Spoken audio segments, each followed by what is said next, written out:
Good morning. I wish I could see a little bit better. It's the lights are kind of bright and glary a little bit. Hi, welcome. Thanks for coming. This is a huge audience, and that's really exciting. I'm Juliet. I'm here with you talking today about Awards InSights, which is our business intelligence tool that we've been working on for the last, I don't know, 6 months or so. InSights is powered by a tool called Sisense, and Sisense allows us to create dashboards using the data that comes out of awards in really kind of new and fascinating ways that you have not been able to do within awards before. So even if you're an expert report builder, you know that there are still some limitations in the ways that you can put data together from awards, and I'm seeing people nodding, so obviously this is resonating if you're sitting here.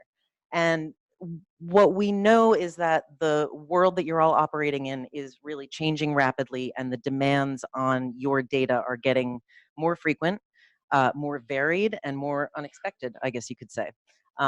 So it was sort of high time that we put together something that you can use to dashboard the data that you get out of awards. Sisense is a great tool because it also allows us to combine your awards data with data from other sources. So if you have like an HR system, an accounting system, some other outside system that you'd like to blend your awards data with, Sisense allows us to do that. So it's pretty exciting.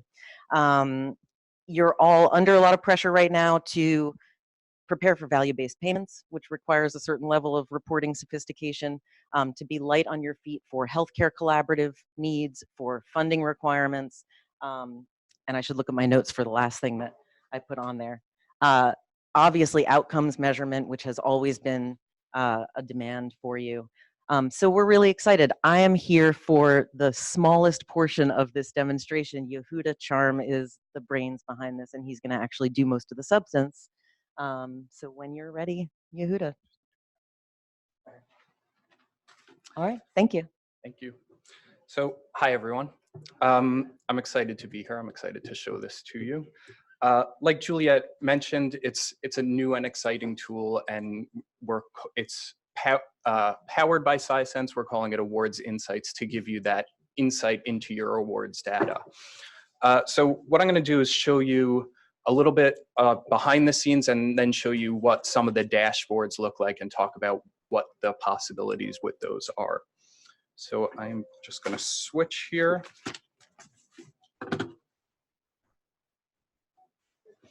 So what we're looking at here is the thing behind the scenes that Sisense stores your data. And so what we have are various pieces of awards data that are coming straight from the Foothold servers and fed into this. They're right now on a 1-day lag, so it's yesterday's data. And you can see there's a lot going on. This is actually only a pretty small subset of your awards data, and I'll talk about what some of the things in here are. So we took this awards data, we plugged it in, and then we kind of manipulated it a little bit so that you can get better insights into your data. So Juliet mentioned some limitations with report builders, and some of that involves like connecting client data to programs, or connecting different programs together, or like looking at hospitalizations and progress notes in one report. So instead of, we kind of broke that model of a client is in a program and things only happen in that program, and we shifted it to a client is the center of things and everything flows through that client. You still need your program structure in awards because that's how your services are provided, but what you're able to do is then get better graphical, high-level pictures of what's going on in your programs and your agency by shifting it this way. So we start, and I'm going to zoom in a little bit here, and hopefully I'm seeing the right thing. So here's the client, and you can see there's a lot of connections coming to that, and these are different tables from awards. So we took those awards tables. We also created some of our own, right? So the darker blue ones are things that are coming from awards. These other lighter blue ones are things we took data from awards and manipulated it a little bit so that we could get it to be a little bit more useful. Like we took some diagnosis information, we used that and only took things that are active as of the dates you want to look at. So it's all of their information, but you're able to segregate it by dates and things like that. in awards, you know, there's lots of different ways to record services, right? There's contacts log, there's group notes, progress notes. So we took all of that and merged it together. So instead of it being like 15 different tables of numbers and codes, we brought it all into one table so that you can really report out across those things in a meaningful way. So a lot of the labeling in here is sort of what awards is feeding it. So there's things that you may see on here that aren't totally obvious to you what they are. So the good news is you will probably never need to look at this again. We want to give this to you as a model that you can use on the front end where everything is flowing together and not need to look at this. But it is available if you want to. We're also working on, you know, as we're learning about this tool and translating awards data, we're documenting that. So there is a way to, know what, job hist contains so that you can use that if you wanted to. Any questions so far on what that is? Okay. Sorry, is this how it always looks? This part of it? Yeah. Well, the more we add to it, the more like bubbles there'll be, the more connections between your data there will be. So it'll get more complicated looking, honestly. Is this what a dashboard for a client looks like? Oh, no. This is like the behind the scenes, okay. like the storage center for it. Exactly, yes. Yeah.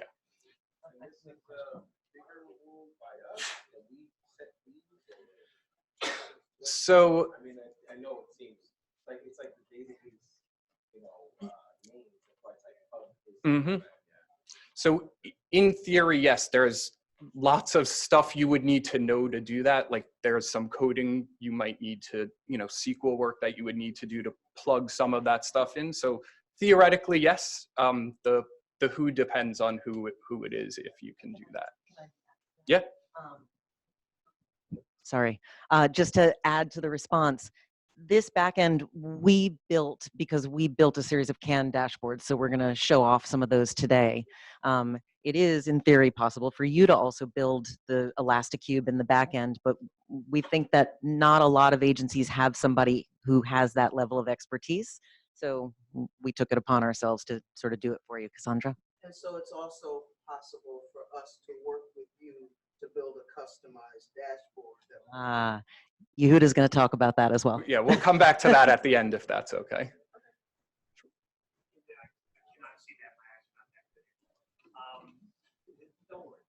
You mentioned briefly other data, external data, for example, Not at, sorry, I should have been repeating the question. So the question was, is there other data in here? So not at the moment. So in this thing we're looking at, no, this is all awards data. There's one exception here, which is this table here is a way of translating dates to be in a standard format.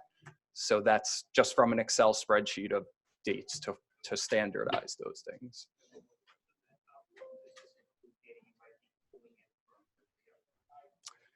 The question here is, does this include data that you might be pulling in from a Rio? It could, for sure, yeah.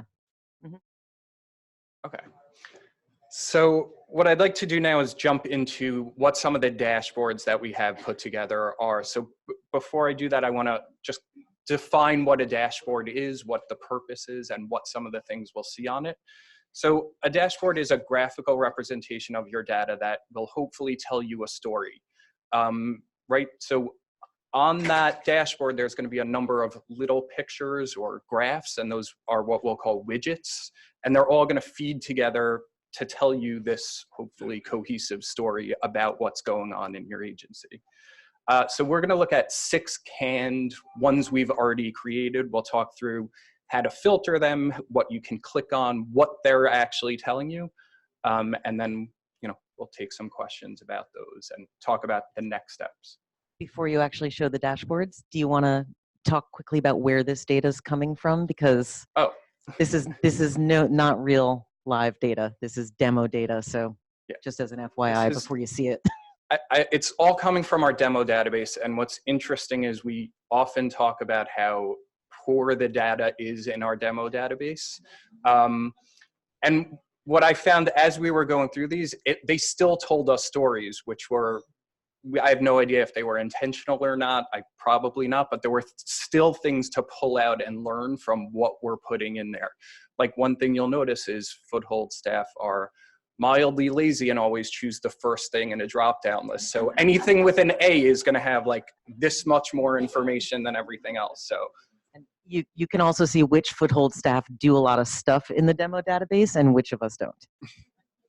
So yeah, there is interesting things to see from it, but again, just to give you an idea of what these dashboards have. So the first one we're going to look at is really just about your agency census. So what's going on in your agency at any given time. So if you think about in awards, currently there is a dashboard feature. Everyone has this? I'm sorry? Everyone has the dashboard feature? There is an awards outcomes dashboard that gives you some basic counts. It's under outcomes and then dashboards. Yeah.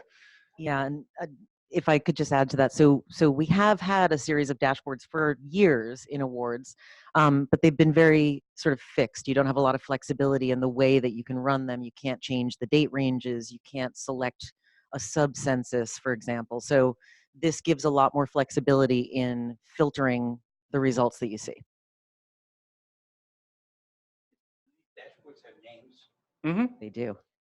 Yeah, so the one we're looking at here, this first dashboard, we're calling it agency census. It's about the clients that are in your agency, right? So just again, each of these things or charts, that's a widget. The overall story here, that's your dashboard. On the right-hand side, these are filters.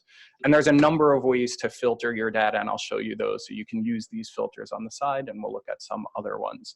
Right, so this story of my agency here is, and I'm sorry, I can't totally make out the numbers, so I'm gonna guess at what they are because I know around. Right, so we have almost 1,800 clients. That's unique clients within this agency. This includes history going back to 2016. Is that what's selected on the right? This actually, at the moment, includes the whole history always. But we can use that on the right to filter out and look at a specific year or time frame. And then under here, I can't make out the number, but is The one. total Yeah. 2,272. Okay, so 2,200, and that's your duplicated count. So something like 500 people who are in multiple programs had multiple stays. Right, so this agency, has served 1,800 unique people, but over a long period of time, there's some duplicate people in that count.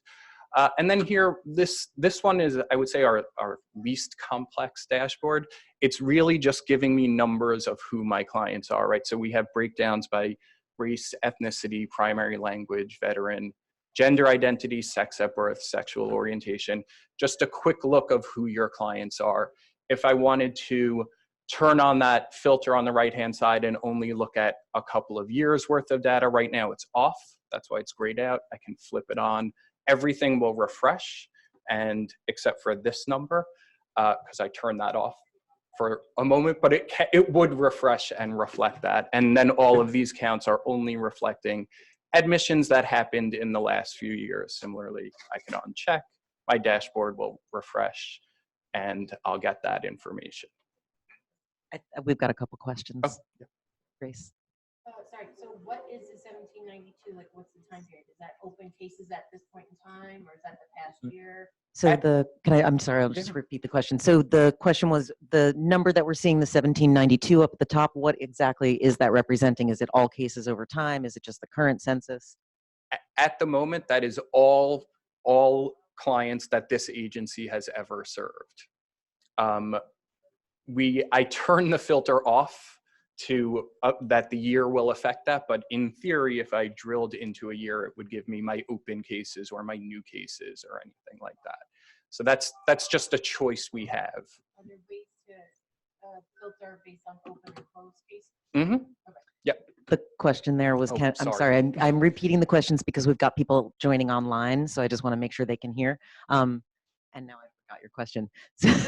Can you filter? Can you filter based on open and closed cases? Yes, you can. Yeah, so similar to how in awards you can put in a date range for your in-program, like in-program in the last year, there will be a filter on the side to do that. And I think we had one more question over here. Yeah. Possible filter within the month. So I'm not always interested in the annual year, more fiscal year. Yeah. So this question is it possible to filter within the months, not just years? Yeah. Yeah. And the answer is yes, you can drill down to quarters, months, weeks, days. So yeah, there's a lot of flexibility around how you can do that. So the one other graph on here is you'll see a lot of programs. Again, our A's, our counts are way high, but this is just admission trends over time, or referral and admission trends over time. So referrals and admissions, and you can see the difference there. There's a lot of data on this one, but we can drill into those. Yes, sorry. How, is there a way for non-virtual users such as board members to have this data extracted and sent in maybe a PDF type format or something like that? Yeah. So that question is, can we extract this into like a PDF format to send to somebody? Absolutely. So there's a PDF link here. You can print it directly to PDF and send it. And at the end, I'll show another way you can do that And as well. we had another question over here.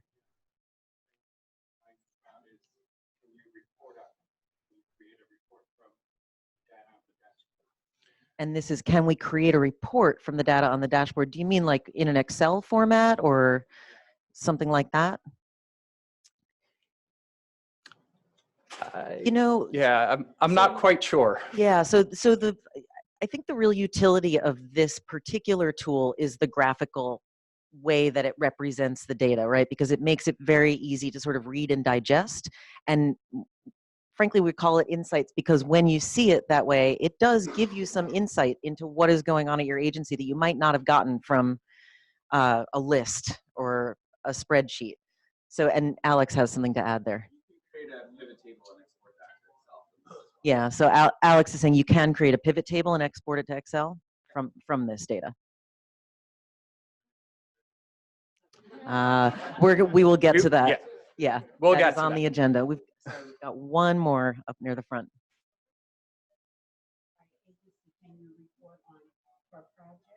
Mhm. Yes. Oh, Can you report not just on the entire agency, but on a particular project or program? Absolutely. Yeah. So I'm going to move into another dashboard. This is a great one, but it's really like only this much of what this can do. So I want to show like some of the real insights that we can actually get out of our data, and we'll look at how to drill into programs and years and things like that. So this next dashboard, this is about referral activity. So we're starting, right, again, we're telling a story with this, and the story we're telling is what of the referrals we're getting at this agency, how many of those people are becoming clients or being admitted into the program, and then who are they, what programs is that happening in, when is that happening? So that's the story we're trying to tell here, right? So again, all time we've had 3,000 referrals, we have 1,700 admissions. As an agency, our referral rate, so the rate of converting those referrals into admissions, is about 60%. And the average time that it takes from referral date to admission is about 20 days for the entire agency. Here we're looking at what our trend was over the year over year. You can see it's pretty flat in our demo database. This is just a look at the last couple of years, right? So 2017, 2018, 2019, it's your referral and then admissions, just to give you we're going a little deeper, right? We looked at the whole agency, now we're looking at a smaller time frame. I have a broken widget here that is actually what should be telling me is my referral sources, so where those referrals are coming from. And then we're looking at stuff by program or project, right? So the number of referrals from high to low, and this is just the top 10, but we can add more. There's just a lot of programs in this database, so it looks ugly when you have, a list of 45. Right, so number, if you hover over it, It'll tell you what that number for that program is. And then this is looking back at this one, this average number of days from referral to admission, and it's from high to low. So our outpatient substance use clinic is taking a very long time for people to actually become admitted into their program, right? So we're starting to dig into our data and learn what programs are doing what with those referrals. We've got a couple more questions. Peter, did you still have a question? Sort of a category in between referral and admission, that is the referrals who were not admitted, they either received the service or didn't. I mean, it may, Right. it may have never shown up, but Right. there are a number, obviously, that received a billable service, which you would want in your count Mhm. of unique individuals. Right. served. So They're not admitted. right. So the question that Peter's asking is, is there a way to report also on those people who may have received a service but then not actually become admitted to the program? And yeah, sure. I don't think we have that in this. But part of the beauty of it is that it's pretty easy to build that stuff, right? We can create that easily. I'm going to make a note that that's an item of interest for sure. Make a note for you too. Yeah. We're actually at a crossroads for our organization. Mhm. At what point someone is admitted into the program, whether it's Right. So it's a challenge. referrals is a big challenge for us. Yeah. So Grace is describing that it's a challenge to sort of compare admissions versus referrals and what kind of rate that is. Admission into awards in the program is not consistent with our organization. We're working on that. Right. So Grace was pointing out that it's not consistent across the agency, the rate of admissions into programs. This, I actually think, would be a really good tool to point that out to you, right? You could easily see that that's happening. We had one more question over here. Yeah. So I was thinking about the differences in how the variables might appear in the work. So like, for example, in our HMIS program versus other programs, the race and ethnicity usually are very separate. So for me, I have a challenge. Yes. Very good point. So the question here is, across the agency, in different programs, you're using different drop-down lists. And the example that Lorianne gave was the race list is different in HMIS programs versus non-HMIS programs, and that's really challenging for you. Yehuda, do you want to talk about that? Sure. So some of that will map in that cube, right? So we'll normalize that a little bit, and some of that you'll be able to do and make your own categorization. And we'll look at that in a couple of the other ones, particularly around things like diagnosis, where that can be, a huge mess of different codes. So, categorizing those will give you, instead of, a circle with a million different lines in it, it'll give you more chunked out data that you'll be able to analyze. Oh, lots of questions. Chris?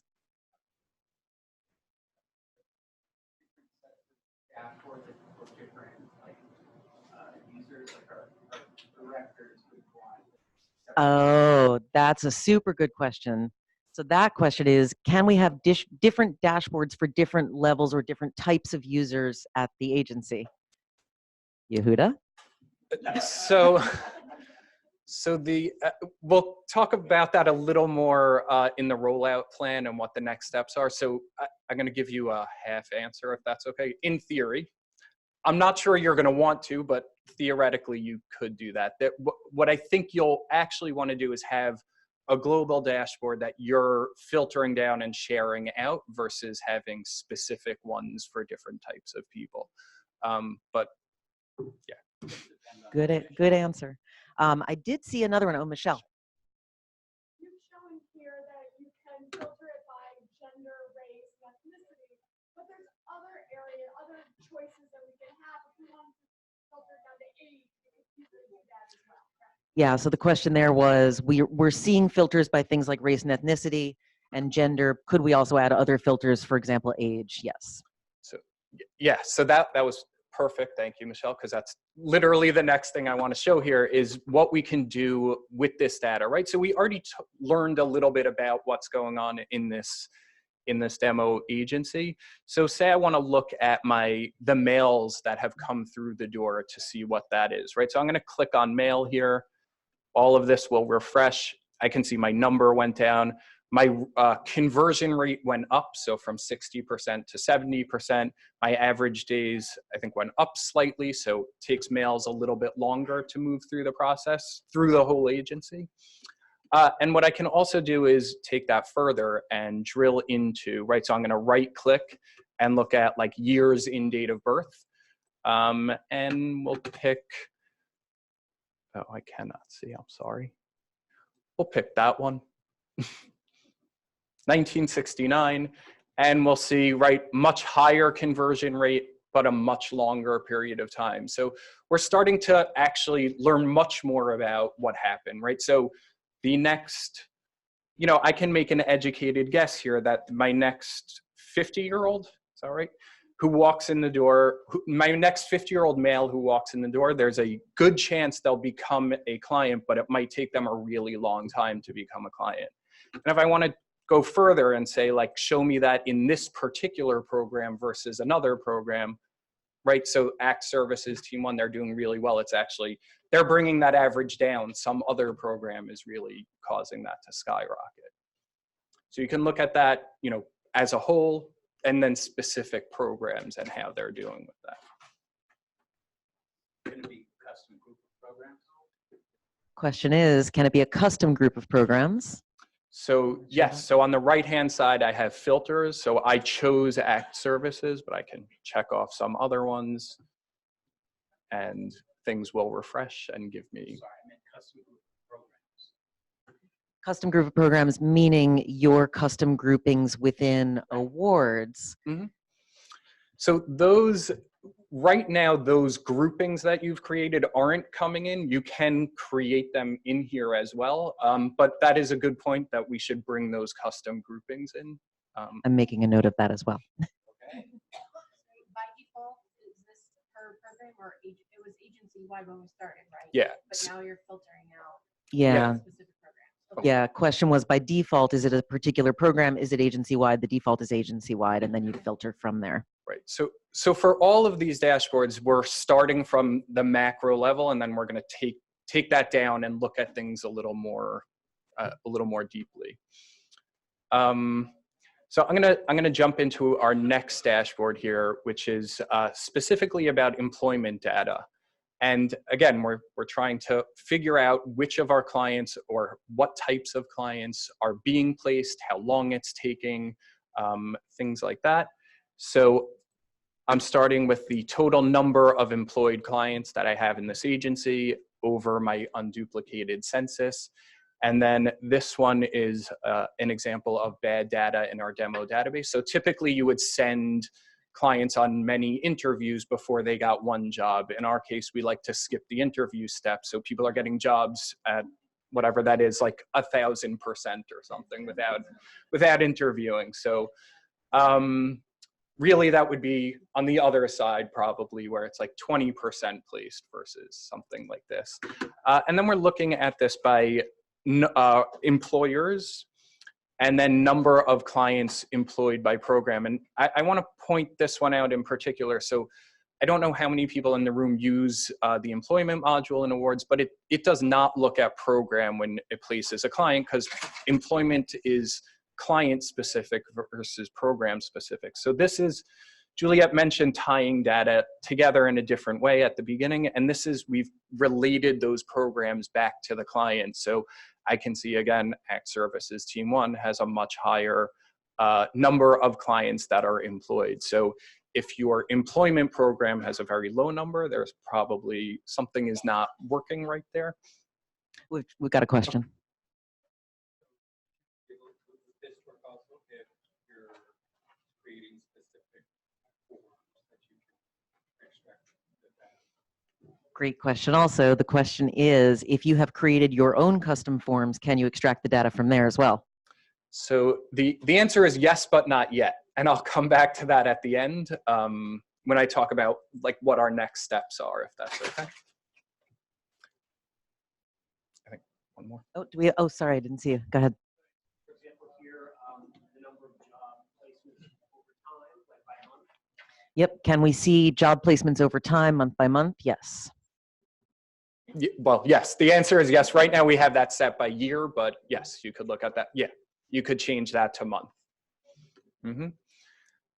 Just moving through this a little bit more here, we have some number, it's by employer, so number of people placed by average salary. And this is something I learned about our data here is Foothold Technology pays people very well, but employs very few people. It was by chance, it just worked out that way. Although it's actually Foothold Tech pays well, Foothold Technology is a little bit lower. So I don't know what that means, but that's what we learned here. Yes. That's exactly what it means. Exactly. But which one do you work for? I don't know.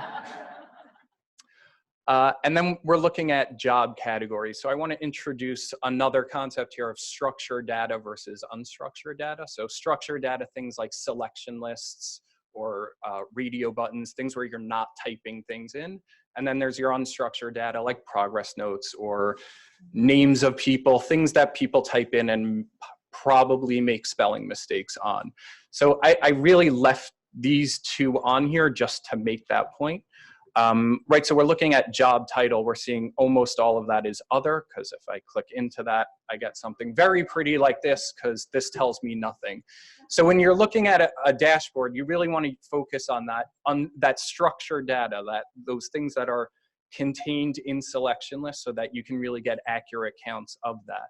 And again, reason for termination, you'll see lots of different things, but there's not any real consistency there because people are just typing things in. Can I add one more point about the structured versus unstructured data? If you've been working with really any of us over the years, we've always been sort of pushing you to do structured data, right? Create a drop-down list, don't free text it. Use IMO, don't guess at a diagnosis, right? And it really becomes visible here what happens when you don't have a lot of structured data, or at least when you don't have structured data in the places where it's important, you lose a lot of the quality that you could get back out. Right, so our job categories, that is structured, so I could look at all the people in, what is that, administration? Yep. Go ahead. In the dashboard design, is there a place or a way that you can sort of channel that unstructured data into a more structured format? That's a really good question, Cassandra. The question was, is there a way here that we can channel or sort of translate that unstructured data into a more structured format? That's a With integrity. right. With That's a good one, So but it is a great question. It's not an easy task, and it really depends on what type of data. And we'll look at that in one of the other ones, like diagnosis data. You'll really want and need to do that for, so you will be able to do that for things like progress note data. There is not a real way to do things like that. But if you had like cities that people make spelling mistakes in, we can correct some of those and sort of get things a little more uniform.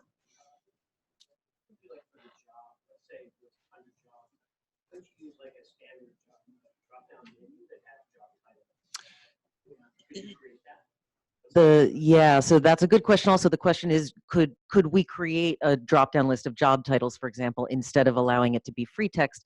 And yeah, I am sure that we could, but there's a lot of areas within awards where there is this sort of unstructured type in data, and I don't believe that we could change all of those, right? So I think it is going to be, that's an issue no matter how you're reporting back out or no matter how you're dashboarding stuff, that I actually don't think we could address every single place where that would be, where you'd see that.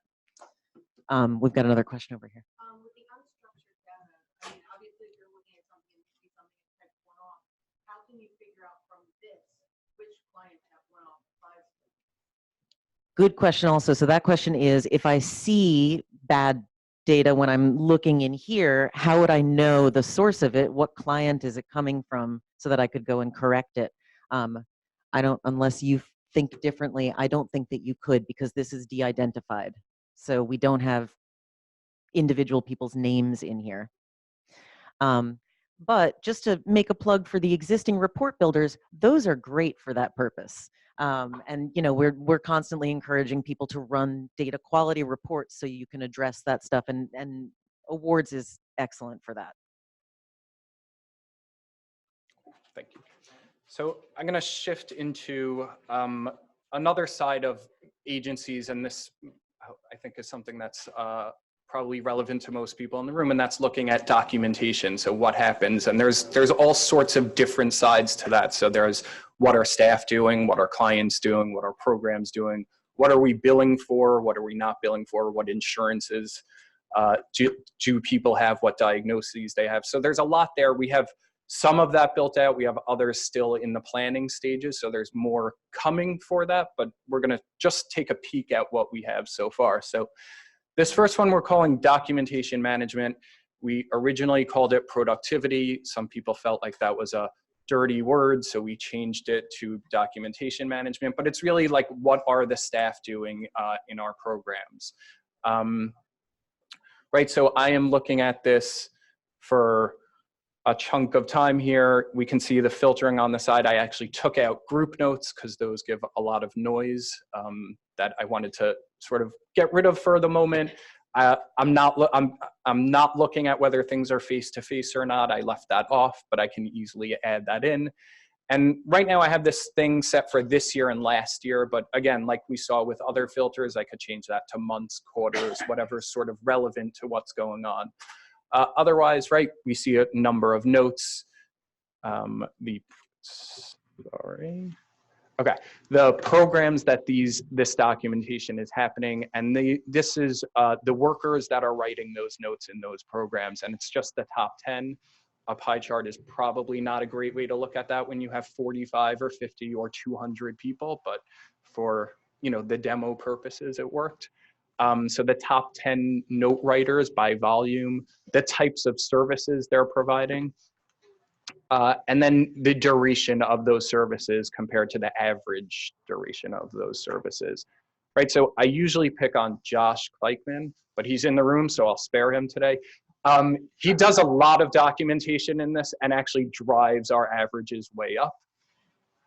And if you know Josh, that's not surprising to you. So I'll pick my own name instead. Right, so I wrote a lot of notes over time, but if I flip on this year and last year, I've been slacking a little bit, right? So only 29, right? So not doing so well. Right, but I can see of those notes which programs I wrote them in, which services they were for.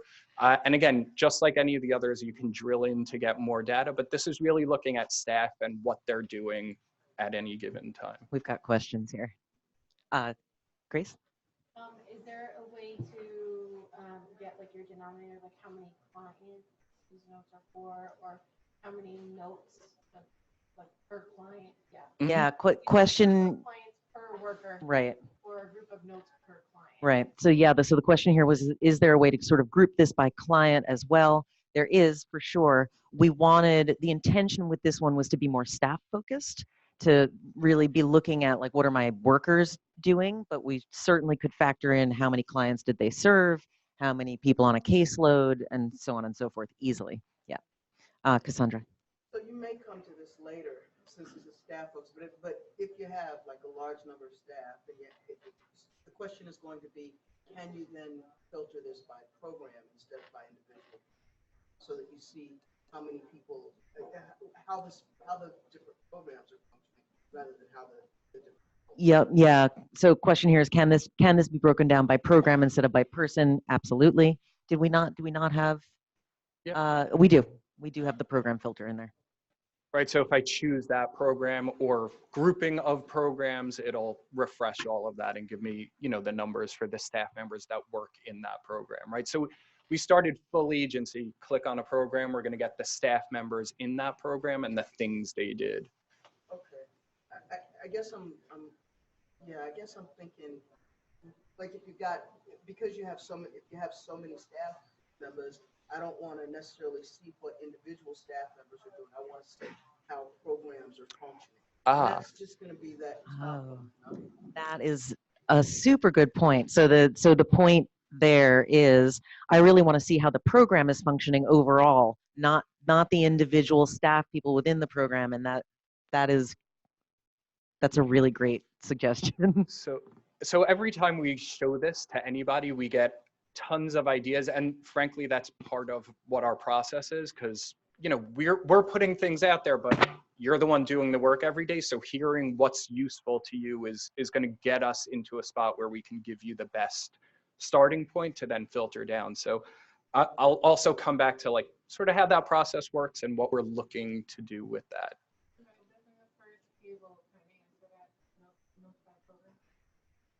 Does the first table kind of answer that that question?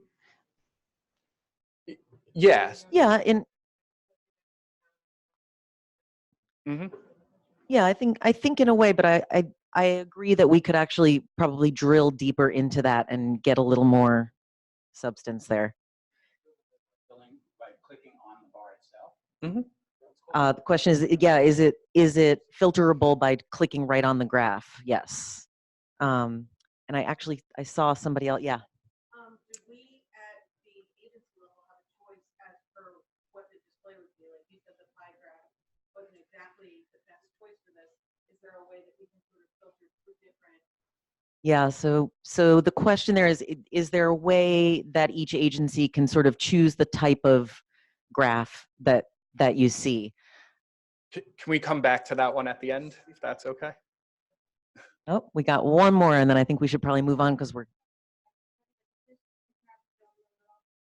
does this interact with Billing Builder at all? Yes. Yeah. Yeah.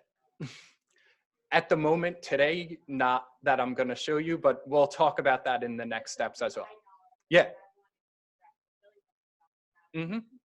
Right, so we started by looking at that cube of data. So right now there isn't Billing Builder data in there in this one, but that is, yeah, exactly.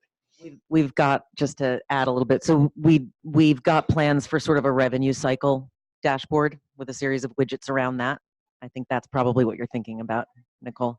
I'm thinking more CSS and like Ooh. our CSS productivity report, just and then bringing that and bringing our. So Yep. we're doing that right now. Bring in the billing piece into this, and we have to do it. Yeah. So the added detail there was VOA is thinking about doing this for CSS. If you're from New Jersey and you know about CSS billing, you know what a monster it is. So I don't blame you for really wanting to be able to get some better insight into that. It would free up an entire full-time position. All right. I won't tell you. Okay, so right, we looked at staff productivity or what they're doing in their programs, and now we'll look at the services that are being delivered. So this is going to get, it's sort of another side of those services that you're providing at the agency. Right, so we're seeing of our total census, how many people are we actually writing notes for? So 61% in this agency, probably not a good number, right? That's why we have that in red. We're guessing 75, 80% is higher. That's a flexible thing. We just sort of made that up for the moment. Right, so we can see 866 people had 7,000 notes written. Within those programs, this is the breakdown of those services. So group notes, progress notes, contacts log, right? So it's now we're getting a little more detail into those programs and services. We are looking at the service types that are provided, and then the diagnoses of the clients who are getting those services. And this is, again, where that unstructured data and you're really going to want to do something with is we have all of these others, and if you can read what I'm hovering over, like client has difficulty opening up and participating and they're on parole, that's not a diagnosis. So you're always going to get a mess of information when people are typing things in, and that's where like IMO will come in handy. If you don't know what IMO is, you should stop by one of our info desks. But it's a tool, it's like Google, it's like a Google dictionary of diagnoses, but instead of people typing in something freehand, they're picking it from a list. So you're turning that data, you're putting it in as structured data instead of putting it in as unstructured data. And then we can group those into types of diagnoses like mental health, things like that. And then finally, this is, again, more about the clients getting those services and the types of insurances they have. Not the most exciting thing from our demo database, but I imagine when you're looking at 10 payers and you can see the breakdown of where those people have got, what insurances they had when they got those services, that'll tell you a bit more information. I just want to give you the 7-minute warning because I want to make sure we touch hospitalizations, and I'm sure there will be some more questions towards the end. Okay, so I'm going to use that and go into hospitalizations here. So this is another one where we were able to connect data in a meaningful way. And this is a common metric that we get asked about how to report on. And there's a couple of things we get asked. So this is some of them that are available, but when someone is hospitalized, how soon after they are discharged from the hospital are we working with them or contacting them? What's their rehospitalization rate after discharge? So things like that are common questions. And again, those are things that are tied to a client in awards and not really to the program. So knowing about the client is possible from the hospitalization or hospital episodes report builder. Knowing about what the program is doing in between is a little bit harder because you'd have to connect multiple reports. So this dashboard brings a lot of that together. Right, so total hospitalizations, my average stay, my average hospital stay, the number of days admitted. And then this is a really key one here, is the average days between discharge from the hospital until the program is contacting them or writing a note for them. So probably a pretty bad number at 187. Yeah, and I mean, so this is one of the ones, this was a pretty vexing, this entire dashboard has been sort of a vexing series of questions for us over the years. And particularly if you're thinking about value-based payments, this is the stuff. This is what they want you to be able to show. And so I'm super excited about this one in particular. Right. And right, so this is that treatment type field in the hospitalization module. So structured data, so we're getting a good distribution of where those lie.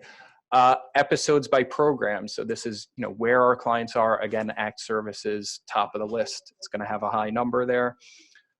So we can actually drill in and learn a bit more about these, right? So if I go into my ACT services team 1, we can see their average is not great, but a little better than the agency average. So something there is causing that spike. I could take that further and look at my psych hospitalizations versus my medical hospitalizations, right? So the medical ones, it's taking a little longer for that program to contact them and get in touch with them. I'm going to clear those out. And just to give an example of transitional housing 1, right, much higher number. And if we look at the detox rate, so the small stays, but something very wrong is going on there that we're not contacting people for a year and a half after their discharge from the hospital. And it's particularly that program, right? Go ahead, Grace. Where's this data coming from? The question is, where is this data coming from? So the hospital episodes in awards, so under the hospital menu, you can record hospital episodes. You've got a sort of customizable list of treatment types, and there is reporting that comes out of it, but the reporting, as Yehuda said, the reporting within awards doesn't tie those hospital episodes to any particular program enrollment. So that's why this is especially useful. Right. This dashboard is awards data. Yeah. We've got another one back there. Basically almost the same kind of thing. It's just can you hook this up to a live data source, maybe HealthFix? Yeah. Can you hook this up to a live data source like HealthFix? Alex wants to answer that. HealthFix were to make that feed available to us, it would be super easy to add to the feed in the way you could. Yeah. Right. Otherwise, when the data comes back and you incorporate that client's record, that would be the place to do it. Yeah. So the answer to that was, if Healthix makes that feed available, yes, we'd be excited about it. Right, so Yep. it would go directly to a dashboard, or it would auto-populate particular individual fields for individual records? That is a really good question. So We use like Cyber and everything. yeah, so the question is, would that populate the dashboards or would it populate awards? In this case, we're talking about populating the dashboards, although Rio data can help populate awards. Oh, we got another one. Sorry, I think I have a blind spot in the middle of the room there. Yeah, go ahead.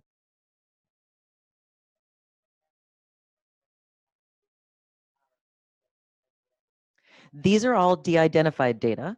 I don't think that they have to be if you're dealing with data from your own database, but the dashboards that we've built are. Do you want to add to that at all? No. All right. If something is missing or something looks awry, it would probably be helpful. It would be helpful to. And see, hey, where is this? Right. Yeah. And I think that was actually similar. We had that question a little bit earlier, that it would be really nice to be able to identify sometimes, because I want to know if there's something that needs fixing or correcting back in my database, I know where to go to. Export the identified version to those who are not able to access the individual level. And we can always separate it out by permission or edit, you know. But I think some of us. Right. Yeah. So the follow-up to that is, we could always export the de-identified data to whoever needs it, and manage the rest of it by permission. What do you think, Yehuda? It's, yeah, it's a little bit tricky. So for right now, we're on that higher level of like, what's this telling us? Like, it is possible to do that. We're not sure if how much of that identifiable information should be available in here. Is there a reason why it shouldn't? Because it depends on who's going to look at the data, right? And we're in very early stages here, so we're not even sure what we're going to be doing with this. Giving it to you. You may want to put some dashboards, or you may want to put dashboards on the opening menu. If dashboards on the opening menu, you can identify the individual people behind the data you're seeing. Not everybody who looks at that probably should be able to see that data. Yeah. I thought that's where you have permissions, though. I'm just saying from a quality improvement perspective. Right, but then you're asking the permissions to go back to the dashboard, rejigger what this person is seeing on their dashboard. This is not designed to be a work driver as it stands. It's designed to give you insight. What we're talking about is having it actually start a workflow process that cleans up some of the quality of the data, which is not bad. It's just not something we're working on right now. So I want to repeat what Marlo said, but you said a lot, Marlo. So the crux of what Marlo just said is that we haven't really intended these dashboards to be a driver of a workflow process, right? We have that stuff built into awards. What we're really hoping is that this is a good big picture view of that data that's sort of, it's going in one end and coming out in a comprehensible way here. So it sort of wasn't our intention. The other piece that Marlo said that I just want to bring forward, because I liked it and hadn't thought about it that way, was we're not really sure exactly where this is getting placed yet. It could be right on the opening menu, in which case you don't know, when somebody logs in, what identified data to show them and what not to show them, right? Because the permissions that you have built into awards aren't filtering into these dashboards, if that kind of makes sense. We have an online question, I think. Is InSights its own application, or would it be a module? Yeah, so I think that's a great question. Is InSights its own application, or will it be a module? And in the last 4 minutes that we have, I think we should talk about Next. rollout plans, next steps, if that's okay with folks. So I'm going to tie the answer to that question into what's next. So right now it's a standalone application. There's a separate URL and login to get to. That's for right now. The plan is to make that a more seamless process, whether that's, as Marlo mentioned, directly in awards on the opening menu, whether it's single sign-on or something like that. But for right now, it's a separate application. So we're a little short on time, so I do want to answer what I feel like is the big question of when can I have it, maybe, or I hope at least that's the question.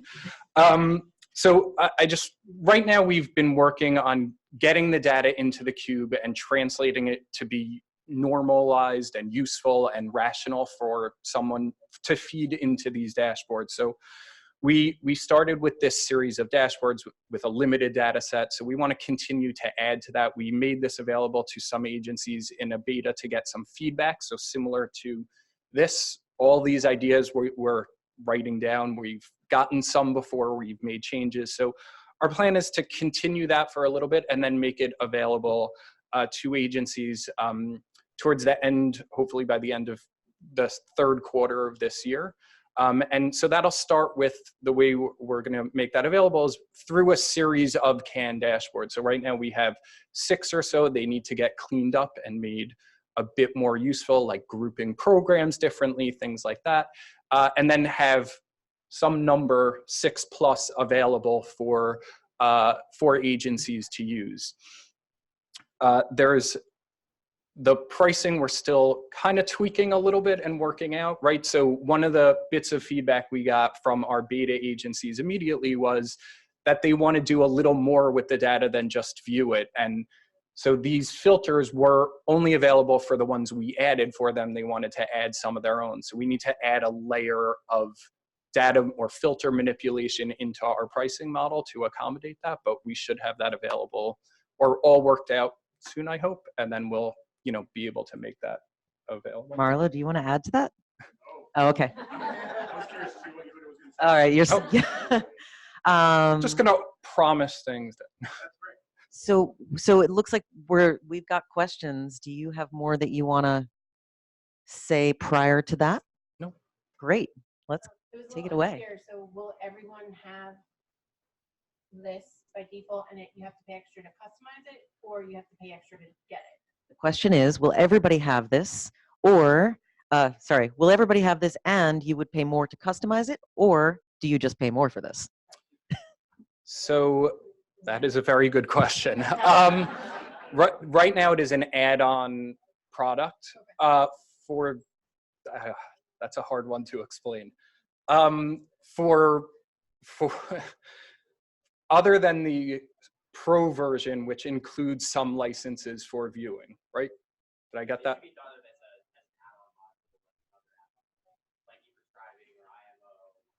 Yeah, it is going to be an add-on module like other add-ons that do have a cost with them. And then there will be tiers within that. So just viewing it is different than getting or accessing that cube and putting your own data, and there's different costs associated with those. Now, you wouldn't really be able to create a dashboard and say, okay, I have this many people, but this many I didn't see anything for missing data.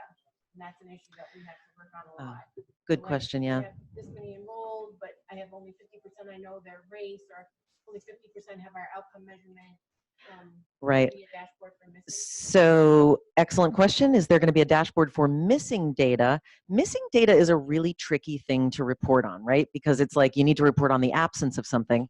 Another plug for the report builders and awards. It was just last month, I think, we deployed the new option to look at absence of data throughout the report builders and awards. So that's pretty exciting. And again, when it comes to using these for data quality purposes, I really actually think that you are better off going internal within awards with the tools that you already have in there. I think that we have great reporting available that will show you holes and gaps and missing data. You can add to this, but I feel like this is just much more of a sort of snapshot, a management or an executive tool, an administrative tool, but not necessarily a workflow influencing tool. We are out of time, and I don't want to hold you up for lunch, but I'll stick around if you have questions. We'll definitely do like webinars about this. There'll be a chance to get all of that answered. Thank you so much for coming.